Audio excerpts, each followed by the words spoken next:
Good morning students. Class 11th subject Hindi. बेटा कल ਆਪਾਂ ਨੇ 3rd चैप्टर पढ़िया सी आलो अंधारी। ਅੱਜ ਆਪਾਂ ਨੈਕਸਟ पेज करांगे। आई होप सब ने पढ़ लिया होगा। अगे बेटा हुन की है।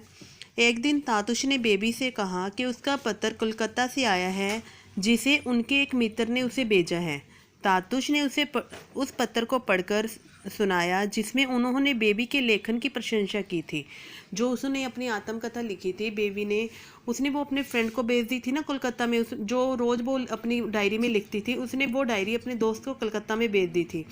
फिर उसने उस बेबी को बताया कि जो डायरी मैंने अपने फ्रेंड को भेजी थी, उसका मेरे फ्रेंड का एक पत्र आया है जिसमें उसने उस बेबी के जो लेखन किया है उसकी बहुत प्रशंसा की है तथा उसकी रचना किसी पत्रिका में छपवाने की बात भी लिखी है। वो कह रहा है कि उसके दोस्त ने उसकी जो बुक है, उसकी आत्मकथा है, उसको एक बुक के तौर में एक पत्रिका में छपवाने के लिए भी कहा है। उन्होंने उसे निरंतर लिखते रहने की प्रेरणा दी। उसने क्या बोला कि आप हमेशा लिखते रहोगे। चिट्ठी सुनकर वह हैरान रह गई कि आपने अपने ऐसा क्या लिखा कि जो उन लोगों को पसंद आया। जब उसने ये बात तातुश से पूछी तो उन्होंने उसे यही समझाया कि वह इन सब की चिंता छोड़कर पढ़ने लिखने का काम करती रहेगी तो अपने आप ही समझ आएगी।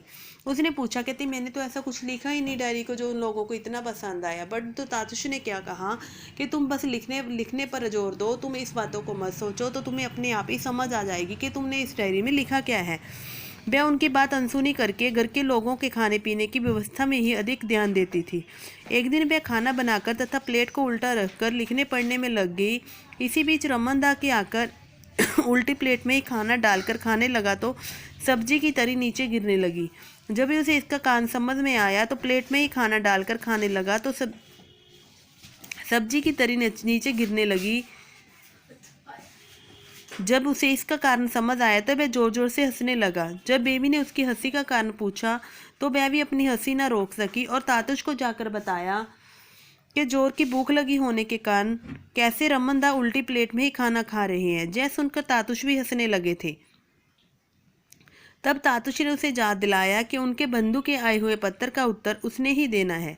बेबी ने कहा उसे पत्र लिखना नहीं आता तो तातुश बोले जैसे भी बने वैसे ही पत्र उसे लिखना होगा। बेबी सोच में पड़ गई क्योंकि उसने किसी को ऐसे पत्र नहीं लिखा था। तातुश ने बोला कि उसके फ्रेंड को पत्र उसको ही लिखना होगा। बेबी ने क्या कहा मुझे लिखना नहीं आता, मुझे पत्र नहीं लिखना। तातुश ने कहा जैसा भी आता है आप वैसा ही लिखोगे।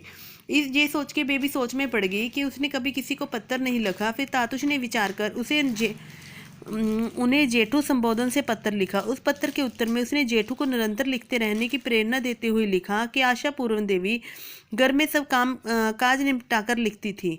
तुम भी दूसरी आशापूर्ण देवी हो सकती हो, इसलिए लिखती रहो। इस प्रकार जेठू तातुश और तातुश के दिल्ली के मित्र रमेश बाबू भी उसे लिखने के लिए निरंतर प्रेरित करते रहते थे। तातुश उसके लिखे हुए वो फोन पर भी सुनाते थे। उसके मित्र ने बेबी को लेखन की एनी फ्रैंक की डायरी समान बहुत अच्छा बताया। जब बेबी ने तातुश को एनी फ्रैंक के संबंध में पूछा तो उन्होंने एक पत्र में उसकी डायरी में कुछ अंश पढ़कर बेबी को सुनाए तो उसे बहुत अच्छा लगा। उसने किस चीज़ का उसका हवाला दिया था, किस चीज़ की एग्जाम्पल दी थी? एनी फ्रैंक की डायरी की। एनी फ्रैंक की कोलकाता में किसी विद्यालय में पढ़ाने वाली शर्मिला देवी बेबी के लेखन से प्रभावित होकर उसे लिखते रहने के लिए प्रेरित करती थी। तातुश भी उसको प्रेरित करता था कि आप निरंतर लिखते रहो। उसका फ्रेंड रमेश भी उसको हमेशा प्रेरित करता रहता था।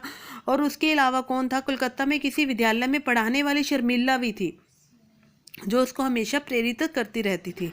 उनके पत्रों से बेबी को बहुत स्नेह मिलता था।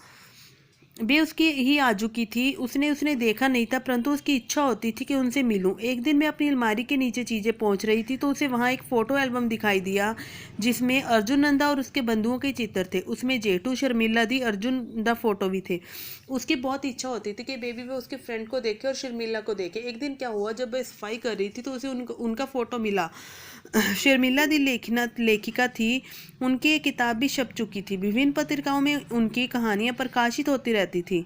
वे उसमें बच्चों का हालचाल भी पूछती रहती थी। बेबी के लेखन कार्य में प्रोत्साहित करने वाले जेठू को एक बंगाली बंधु अनंत भी थे। उन्होंने जेठू के घर उसकी रचना का पहला खंड पढ़कर उसे लिखा था और उन्हें उसकी रचना अच्छी लगी थी। अपने जीवन के अनुभवों को इस प्रकार सहज भाव से लिखना इतना सहज नहीं होता जैसा कि उसने लिखा था। उन्होंने उसे नारी अत्याचार, असुविधा, दुर्दशा, आर्थिक कष्टों के संबंध में लिखने की प्रेरणा दी। इसके साथ ही उन्होंने अपने एक लेख भी भेजा जिसे उसने तातुश को समझाने पर कुछ समझा था।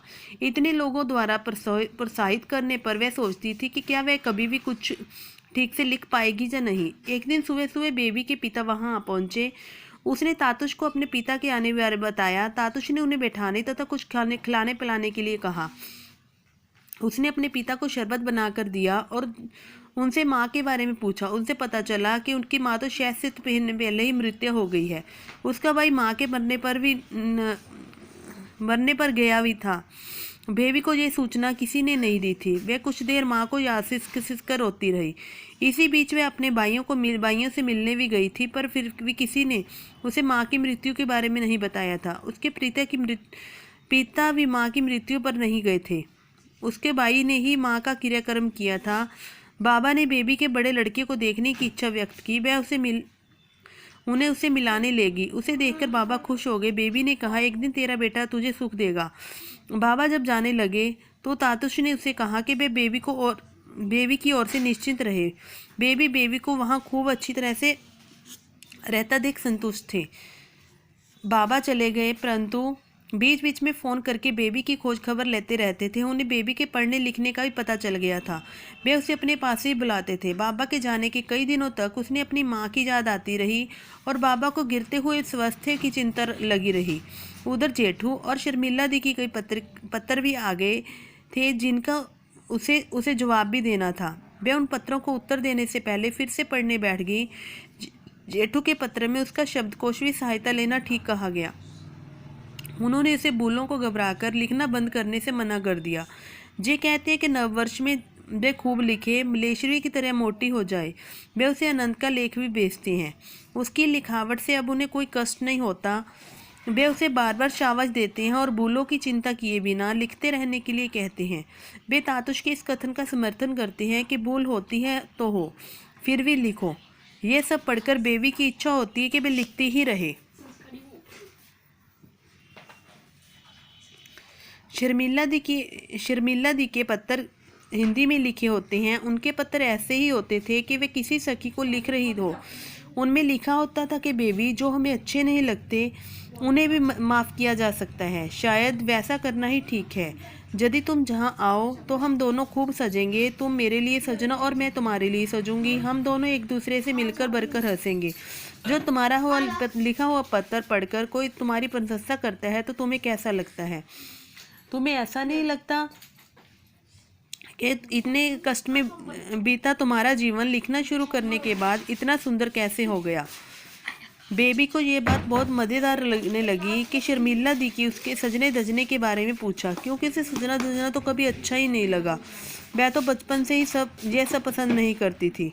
शादी के बाद इन चीज़ों का कभी शौक ही नहीं हुआ। वह अधिकतर जैसे तैसे कंघी करके मांग में सिंदूर लगा लेती थी तथा साड़ी के स्थान पर सलवार सूट ही अधिक पहनती थी।